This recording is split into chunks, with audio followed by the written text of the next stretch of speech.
Buongiorno amore, dormito bene? Amore a prima mattina non ci azzecca proprio. È come se invece del cappuccino col cornetto ti mangiassi, che so, baccalà con le patate. Ti sei svegliato romantica, vedo. Paola, guardami. Scusa, ma anche ieri ero così. Sì, eri così. Sì, ma sei sicuro? Con questa faccia? Forse sei un po' stanca. Ma di che? Stanca, ma di che cosa? Forse ti ho strapazzato troppo stanotte. Tu, stanotte? Grande prestazione, vero? Grande tiritititi. Di la verità. Ti è piaciuto tiritititi? Dilla la verità. Ma quale tiritititi? Perché? Non abbiamo fatto tiritititi? No. No? No. È che me lo sono sognato un'altra volta. Già, te lo sei sognato.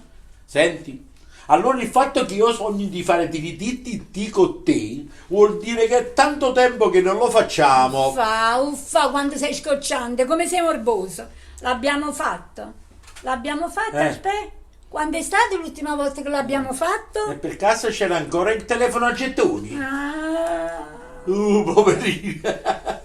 Ti sei commosso nel ricordo del gettone telefonico. Se sto piangendo nel ricordo del gettone telefonico, e vuol dire che mi sono fatta vecchia. No, non sei vecchia, sei vintage. Ah sì? E tu che sei? E io sono tridace. Paolo, guarda qui. Guarda che cosa c'ho qui sotto. Guarda sotto, Paolo, guarda sotto. Paolo, ma dove guardi? Qui, sotto agli occhi, Paolo. Ah, gli occhi. Le borse. Le borse? E che c'ho le borse sotto agli occhi? È normale, ti sei appena svegliata e c'hai le borse. Le borse? Ma tranquilla, stanno benissimo con le zampe di gallina. Zampe di gallina? No, volevo dire quelle piccole rughe. Le rughe! No, volevo dire i segni dell'età. Ah, i segni dell'età! Ma perché non mi faccio i fatti miei? Ecco, lo sapevo. È che mi sono fatta vecchia, Paola, mi sono fatta vecchia.